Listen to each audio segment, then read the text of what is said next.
সবাই কেমন আছো? আসসালামু আলাইকুম। ওয়ালাইকুম আসসালাম। সবাই কেমন আছো? আলহামদুলিল্লাহ ভালো। আপনি কেমন আছেন? হ্যাঁ, ভালো। আচ্ছা, তোমাদের গতদিন কি পড়াইছিলাম বলো তো?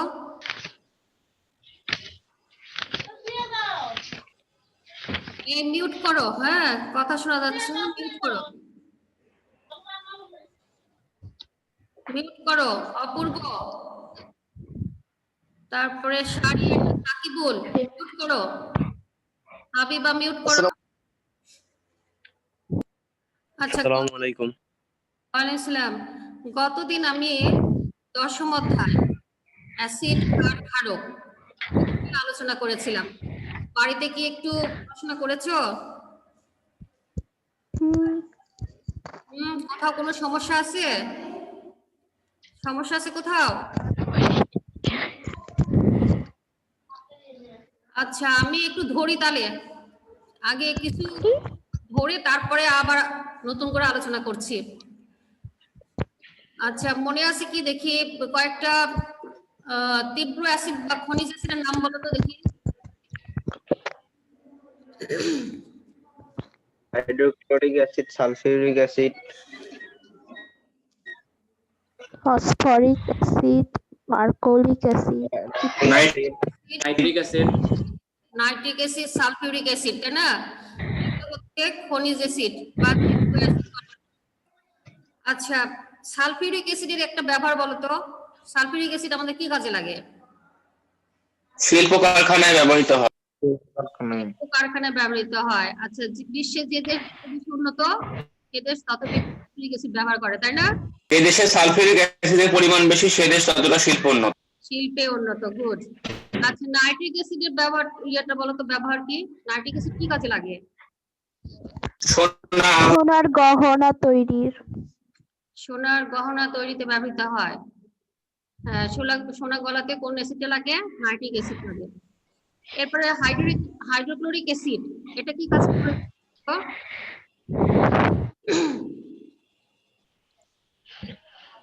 হাইড্রোক্লোরিক অ্যাসিড এটা কি কাজ করে? খাদ্য পরিবেশ, তৈরি কারখানা, ওষুধ, চামড়া শিল্প ইত্যাদির ক্ষেত্রে ব্যবহৃত হয়। হাইড্রোক্লোরিক অ্যাসিড মনে হয় ভুল হলো। খাদ্য পরিপাকের কারখানা, ওষুধ, চামড়া শিল্প। হাইড্রোক্লোরিক অ্যাসিড হচ্ছে তোমার আমরা যে খাবারটা খাই সেই খাবারটাকে পরিপাকে সাহায্য করে, ঠিক আছে? আর জি ম্যাম, সেটাও সাহায্য করে, আবার বইও আছে। হ্যাঁ, আর ইস্পাত তৈরি কারখানা, ওষুধ, চামড়া শিল্পেও ব্যবহৃত হয়। যদি কোনো রোগ জীবাণু প্রবেশ করে তাহলে সেই জীবাণুকে তারা মেরে ফেলে, ঠিক আছে? আর হ্যাঁ, ইস্পাত আর কি কি বললে বলো? ইস্পাত তৈরি কারখানা, ওষুধ, চামড়া শিল্পে ব্যবহৃত হয়। হ্যাঁ। আচ্ছা, তাহলে আমরা অ্যাসিডের সম্পর্কে জানলাম। এরপরে ক্ষার এবং ক্ষারক, এটা সম্পর্কে বলো তো। ক্ষার কি, ক্ষারক কি? ক্ষার কাকে বলে?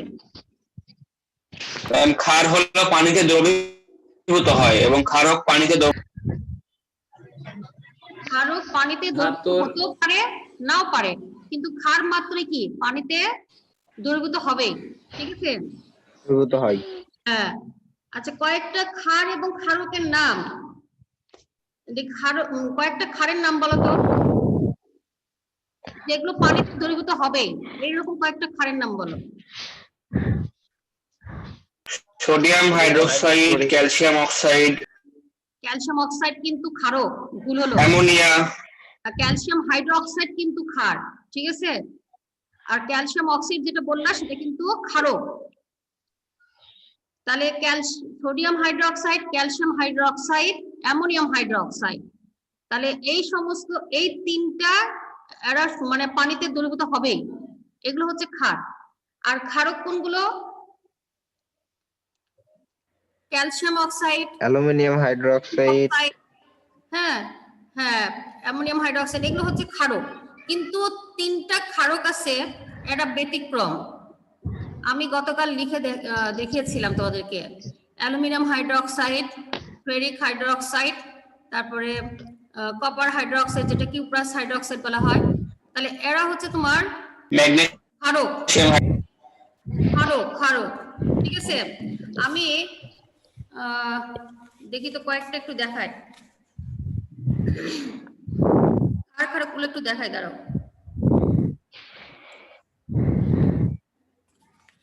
কি দেখা যাচ্ছে, দেখতে পাচ্ছ? জি ম্যাম। দেখো, ক্ষার, sodium hydroxide, calcium hydroxide, ammonium hydroxide, এগুলো হচ্ছে ক্ষার, ঠিক আছে।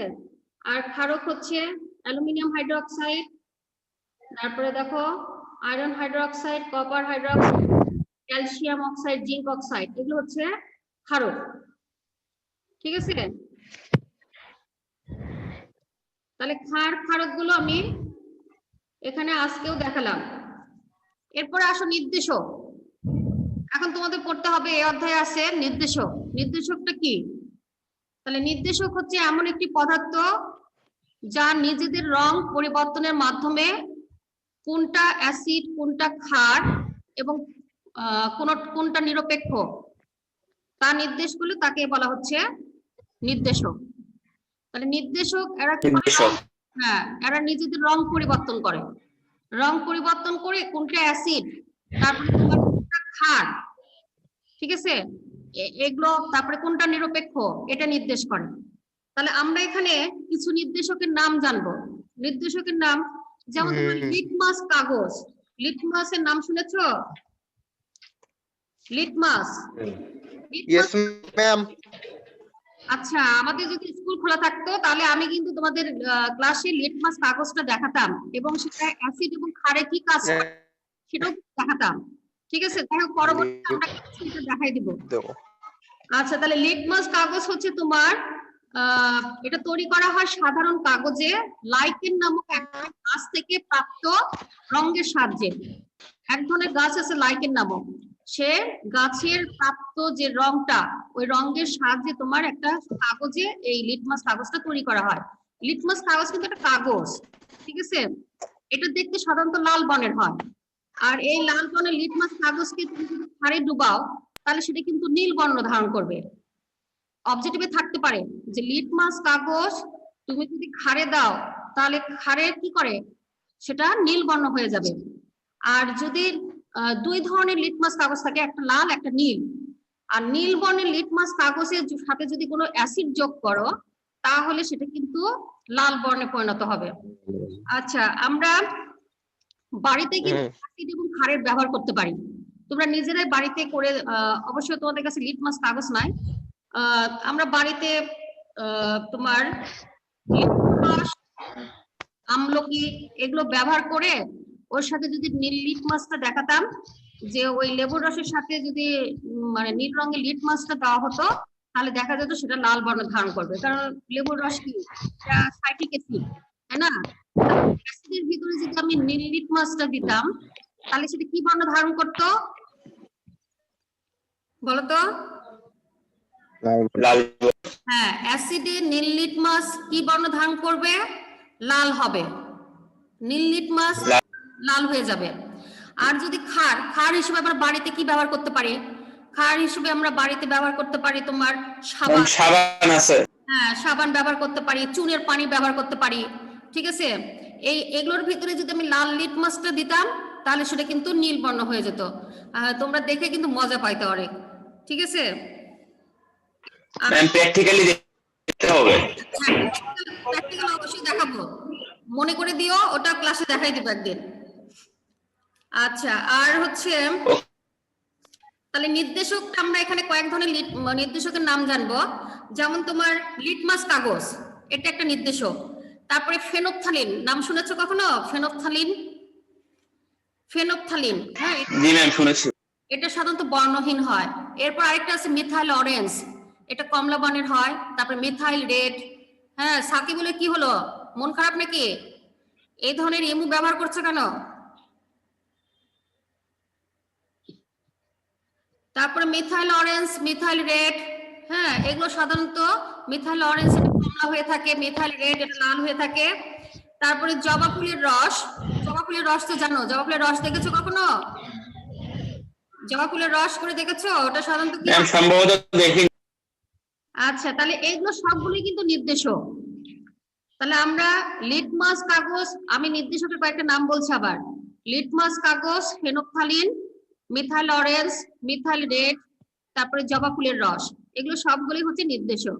আর নির্দেশক হচ্ছে এমন একটি পদার্থ যা নিজেদের রং পরিবর্তনের মাধ্যমে কোনটি অ্যাসিড, কোনটি ক্ষার এবং কোনটা নিরপেক্ষ তা নির্দেশ করে থাকে।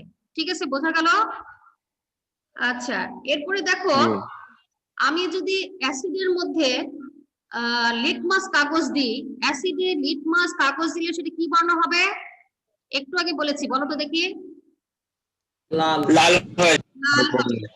আর ক্ষারের, লাল বর্ণ হ্যাঁ লাল বর্ণের হয়ে যাবে। আর ক্ষারের ভিতরে যদি দিই তাহলে সেটা কি বর্ণ নীল। হবে?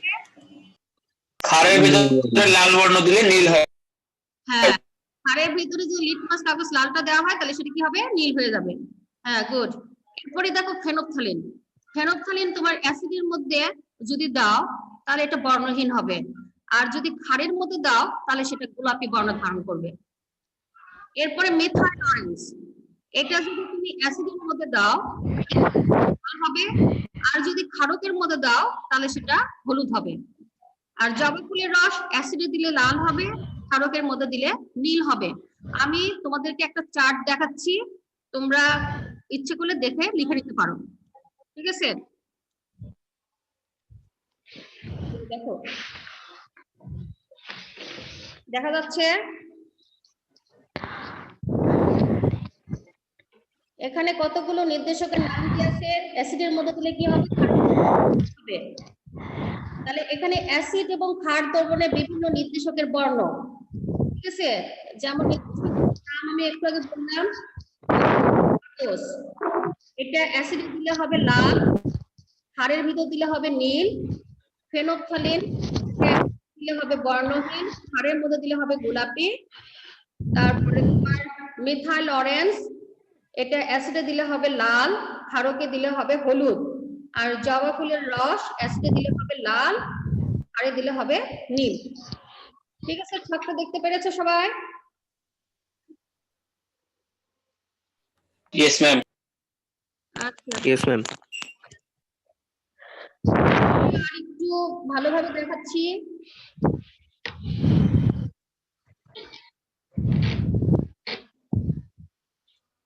বুঝেছো সবার?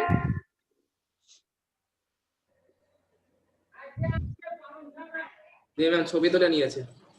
ও আচ্ছা, ঠিক আছে। আচ্ছা, এরপরে আমরা ক্ষারকের ব্যবহার, গতদিন আমরা অ্যাসিডের ব্যবহারটা দেখেছি তাই না? আজকে আমরা ক্ষারকের ব্যবহার দেখব। তোমাদের বই দেখো, বই পেজ নাম্বার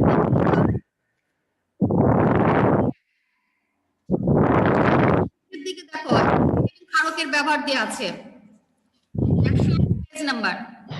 আচ্ছা, এখানে প্রথম ম্যাম খুব আওয়াজ আসতেছে, খুব শুনতে পাচ্ছি না, খুব শব্দের কারণে শোনা যাচ্ছে না। আচ্ছা, তোমাদের মধ্যে কেউ মানে প্রতিদিন ডিস্টার্ব করো, অন্যকে ডিস্টার্ব করে কি মজাটা পাও বুঝি না। এরকম সাউন্ড করার অর্থ কি? ম্যাম এখানে একজনের থেকে শব্দ আসতেছে, সেটা হলো ম্যাম এই যে 323329। 323329 হাবিবা মিউট করো নাই? হাবিবা হ্যাঁ ম্যাম। মিউট করো। সাকিবুল মিউট করে নাই?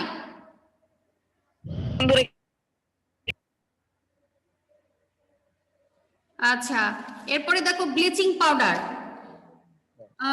আমরা কিন্তু প্রত্যেকে ব্লিচিং পাউডারের নাম শুনেছি তাই না? ব্লিচিং পাউডার চিনো সবাই? জি ম্যাম। Yes ma'am. আচ্ছা, বলো তো ব্লিচিং পাউডার এটা কি কাজে ব্যবহৃত হয়? এটা অ্যাসিড না ক্ষার? ম্যাম টয়লেট পরিষ্কারের করা হয়। টয়লেট পরিষ্কারে ব্যবহৃত হয়। আর কি কাজে ব্যবহৃত হয়? পানি শোধনে। এই যে আমরা করোনা ভাইরাসের হাত থেকে বাঁচার জন্য অনেক সময় কি করি, ব্লিচিং পাউডারটা ব্যবহার করি না জীবাণুর হাত থেকে? যে হ্যাঁ ম্যাম, হ্যাঁ ওই ক্ষেত্রেও ম্যাম ব্যবহার হয়। হ্যাঁ, ওই যে ঘরের আশেপাশে অনেকে ছিটাই দেয় ব্লিচিং পাউডার। তাহলে ব্লিচিং পাউডার এটা তোমার ঘরের মেঝে, তারপরে কমোড, বেসিন, এগুলো থেকে জীবাণু ধ্বংস করার কাজেও কিন্তু এই ব্লিচিং পাউডারটা ব্যবহৃত হয়। আর এটা কিন্তু এছাড়া তোমরা অনেক সময় দেখবে যে আমাদের বল পেনের কালি, হ্যাঁ, কাপড়ে লেগে যায়, তো এই কালিটা কিন্তু উঠানো যায় না সহজে। উঠানো যায় কি? তাহলে এই বল পেনের কালি না। সাবান বা ডিটারজেন্ট যতই ব্যবহার করো না কেন, এটা কিন্তু সহজে উঠানো যায় না। কিন্তু সেখানে যদি তুমি শুধু বল পেনের কালি না, যে কোনো রং উঠানোর জন্য তুমি সেখানে যদি ব্লিচিং পাউডার ব্যবহার করো, তাহলে সেই জায়গাটা কিন্তু বর্ণহীন হয়ে যাবে, কাপড়টা পরিষ্কার হয়ে যাবে। ঠিক আছে? তাহলে ব্লিচিং পাউডার কিন্তু এই বল পেনের কালি বা যে কোনো রং ওঠানোর কাজেও ব্যবহৃত হয়। এছাড়া ঘরের মেঝে, কমোড, বেসিন এগুলো থেকে তোমার জীবাণু ধ্বংস করার কাজেও কিন্তু ব্লিচিং পাউডারটা ব্যবহৃত হয়। আর ব্লিচিং পাউডারের একটা নাম আছে, রাসায়নিক। প্রচুর গন্ধ ওই ব্লিচিং পাউডার। হ্যাঁ, ব্লিচিং পাউডার গন্ধ খুব একটু। এই ব্লিচিং পাউডারের সংকেত কি জানো? ক্যালসিয়াম OCl Cl, এটা হচ্ছে এমনি মনে রাখার জন্য, কিন্তু এটার নাম হচ্ছে ক্যালসিয়াম ক্লোরো হাইপোক্লোরাইড। এটাকে বলা হয় ক্যালসিয়াম ক্লোরো হাইপোক্লোরাইড। আমরা বিক্রিয়ার মাধ্যমে দেখাবো। আর এই 40 ডিগ্রি সেন্টিগ্রেড তাপমাত্রায় যদি কঠিন ক্যালসিয়াম হাইড্রোক্সাইডের সাথে ক্লোরিন গ্যাস চালনা করা হয়, তাহলে এই ব্লিচিং পাউডারটা তৈরি হয়। ঠিক আছে? 40 ডিগ্রি সেন্টিগ্রেড তাপমাত্রায়। আবার ম্যাম এটা কি বইয়ে?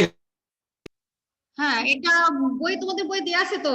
এটি তৈরি হয় শুকনো ক্যালসিয়াম হাইড্রোক্সাইড এবং ক্লোরিন গ্যাসের বিক্রিয়ার ফলে। দেখো প্রথমেই দেয়া আছে, প্রথম লাইনে দেখেছো 101 পৃষ্ঠা, নিচের দিকে দেখো। আচ্ছা, এটা যদিও তোমাদের বইয়ে রাসায়নিক সংকেতটা দেয়া নাই, আমি তোমাদেরকে এটা লিখে দেখাচ্ছি। তাহলে এখানে দেখো শুকনো ক্যালসিয়াম হাইড্রোক্সাইড এবং ক্লোরিন গ্যাস, এই দুটোর বিক্রিয়ার ফলে কি তৈরি হচ্ছে? ব্লিচিং পাউডার তৈরি হচ্ছে। হ্যাঁ, এটা থাকতে পারে পরীক্ষায় যে কিসের সাহায্যে ব্লিচিং পাউডার তৈরি হয়, কিভাবে তৈরি হয়। তো এটা ম্যাডাম আগে বলেন তো। এই যে শুকনো ক্যালসিয়াম হাইড্রোক্সাইড এবং ক্লোরিন গ্যাসের বিক্রিয়ার ফলে, অথবা আমরা বলতে পারি 40 ডিগ্রি সেন্টিগ্রেড তাপমাত্রায় কঠিন ক্যালসিয়াম হাইড্রোক্সাইডের সাথে ক্লোরিন গ্যাসের বিক্রিয়ার ফলে তোমার ক্যালসিয়াম ক্লোরো হাইপোক্লোরাইড অর্থাৎ ব্লিচিং পাউডার এটা তৈরি হয় এবং পানি তৈরি হয়। আমরা এখন বিক্রিয়াটা দেখব। আচ্ছা, আমি এখানে দেখাই বিক্রিয়াটা। দেখতে পাচ্ছ ব্লিচিং পাউডার, ক্যালসিয়াম হাইড্রোক্সাইডের সাথে ক্লোরিন গ্যাস, এটা যদি আমি 40 ডিগ্রি সেন্টিগ্রেড তাপমাত্রায়, হ্যাঁ, এটা বিক্রিয়া করা হয়, তাহলে এটা ক্যালসিয়াম ক্লোরো হাইপোক্লোরাইড। আমি নিচে দিয়ে লিখে দিয়েছি, দেখো ক্যালসিয়াম OCl Cl, এটাকে বলা হয় ক্যালসিয়াম ক্লোরো হাইপোক্লোরাইড এবং পানি তৈরি হবে। স্যার ক্যামেরাটা এখানে দিয়ে দিচ্ছি, এটা কিভাবে এটা যাচ্ছে না? ও আচ্ছা, আচ্ছা, ওটা একবারে সেট করে দিছে ওটা। দেখতে পাচ্ছ?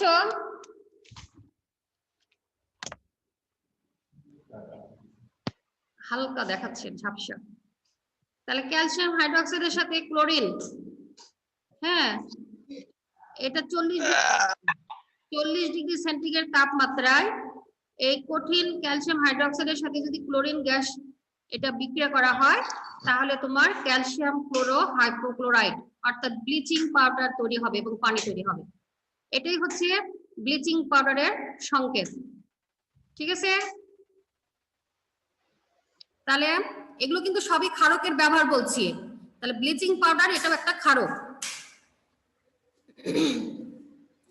এরপরে আমরা জানবো সোডিয়াম হাইড্রোক্সাইড।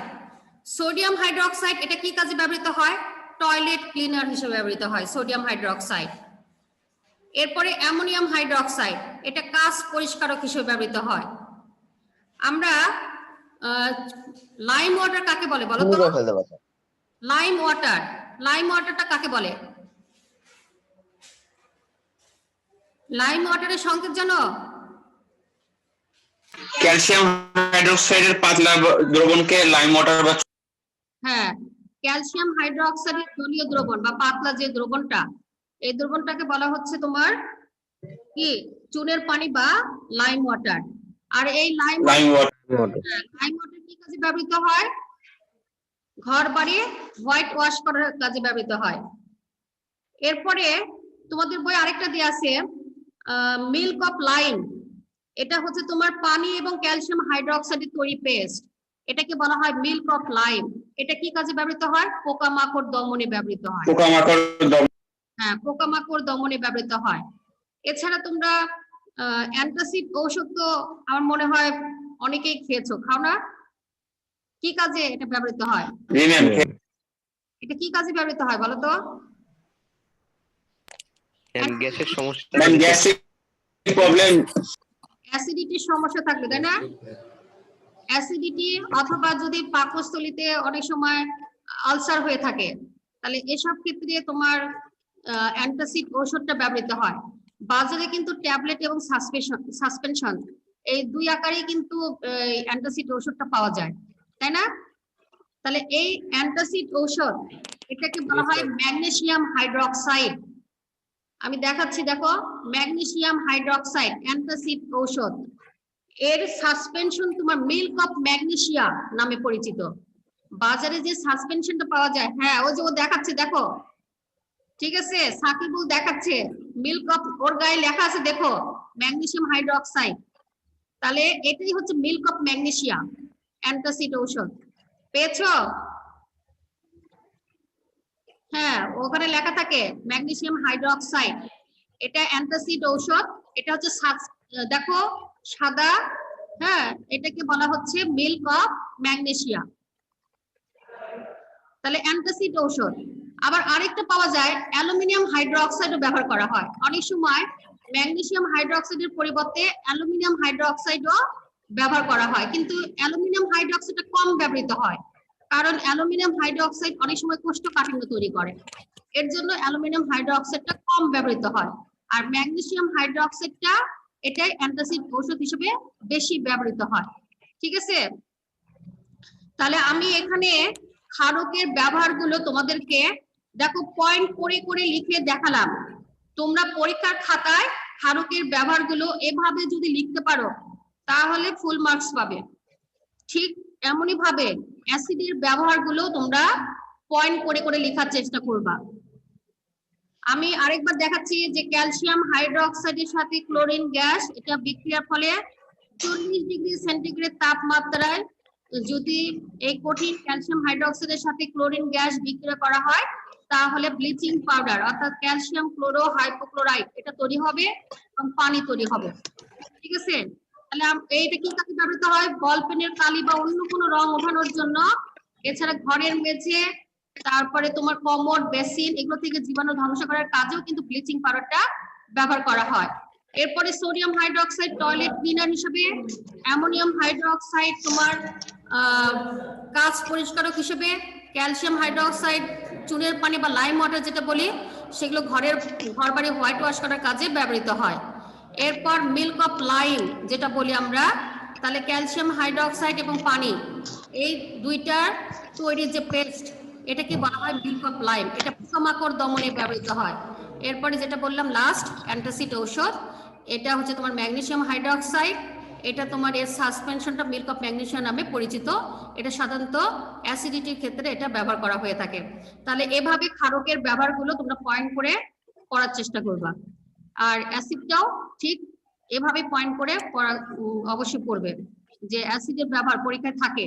হ্যাঁ, অবজেক্টিভও থাকে কিন্তু এগুলো, অতএব এগুলো কিন্তু ভালো করে নোট করে পড়াশোনা করবা। তাহলে আমরা এই অধ্যায় থেকে কি কি জানলাম? অ্যাসিড, ক্ষার, তারপরে ক্ষারক এবং নির্দেশক, তাই না? অ্যাসিড, ক্ষার, ক্ষারক এবং নির্দেশক এগুলো সম্পর্কে কিন্তু জানলাম। আর তাহলে এই অধ্যায়টা কিন্তু আমাদের শেষ হয়ে গেল। এখান থেকে আর কারো কোনো প্রশ্ন আছে? তাহলে আমরা কিন্তু পরবর্তী অধ্যায়ে চলে যাব, অধ্যায় 11। অধ্যায় 11 আর 5 মিনিট সময় আছে। তাহলে আমরা এই অধ্যায়টা শেষ করলাম। আর তোমাদের আগামীকাল কিন্তু অ্যাসাইনমেন্ট জমা দেওয়ার লাস্ট ডেট, অবশ্যই আগামীকাল। ঠিক আছে? অ্যাসাইনমেন্ট নিয়ে স্কুলে সবাই চলে আসবে। আর অ্যাসাইনমেন্টটা কিন্তু অবশ্যই আমার কাছে জমা দিবে। ম্যাডাম বলো। হ্যালো ম্যাডাম, বলো। বলছিলাম যে ম্যাডাম এই অ্যাসাইনমেন্টের পর কি আরো অ্যাসাইনমেন্ট পরীক্ষা হবে? হ্যাঁ, আবার তোমাদেরকে দিয়ে দেওয়া হ্যাঁ আরো আছে। আরো দেয়া হবে তা বলছি সবগুলো অ্যাসাইনমেন্ট যদি একসাথে জমা দিয়ে কিছু হবে না, সমস্যা হবে? প্রতি সপ্তাহে সপ্তাহে জমা দিতে হবে। প্রতি তোমাদের তো সপ্তাহে প্রতি সপ্তাহে দিতে হবে। সপ্তাহে অ্যাসাইনমেন্ট দেওয়া আর হচ্ছে। এটা পঞ্চগড়ে এখন আছে তো, পঞ্চগড়ে আমরা আছি তো এই জন্য বলতেছি। পঞ্চগড়ে আছে, সে তো যোগাযোগ করেনি, স্কুলে এসে যোগাযোগ করা লাগতো তার, বা বলা লাগতো, ফোন করে জানাতে হতো। ম্যাডামের সাথে কথা বলবে, পারভিন ম্যাডামের সাথে, ঠিক আছে? ওকে ম্যাডাম, সমস্যা নেই। ওইটা ম্যাডামের সাথে কথা বলো, ওইটা জমা দিতেই হবে, ওইটা না দিলে কিন্তু নাম্বার দিবে না এবং কোনো সার্টিফিকেটও দেওয়া হবে না তাকে। আচ্ছা, তাহলে আমি 11 অধ্যায়টা শুরু করলাম। 11 অধ্যায় থেকে তোমাদের আগে কি কি পড়তে হবে এই অধ্যায় থেকে এগুলো সম্পর্কে বলছি। এখানে তোমাদেরকে পড়তে হবে দাঁড়ান। একাদশ অধ্যায়টার নাম হচ্ছে আলো, ঠিক আছে? তাহলে এই অধ্যায় থেকে আমাদেরকে পড়তে হবে আলোর প্রতিসরণ এবং প্রতিসরণের বাস্তব প্রয়োগ। এরপরে পড়তে হবে পূর্ণ অভ্যন্তরীণ প্রতিফলন এবং সংকট কোণ। এই কয়েকটা জিনিস আরেকবার বলেন ম্যাম, শেষ দুইটা আরেকবার বলেন। আচ্ছা ঠিক আছে, আমি আরেকবার বলছি। এখান থেকে পড়তে হবে আলোর প্রতিসরণ, তারপরে প্রতিসরণের বাস্তব প্রয়োগ, পূর্ণ অভ্যন্তরীণ প্রতিফলন এবং সংকট কোণ। এই অধ্যায় থেকে এই কয়েকটা জিনিস বললেই হবে, বাকিগুলো লাগবে না। যেমন তোমাদের আরো ছিল, অপটিক্যাল ফাইবার ছিল, ওকে ম্যাম। তারপরে চোখ ছিল, ক্যামেরা ছিল, এগুলো পড়তে হবে না, ঠিক আছে?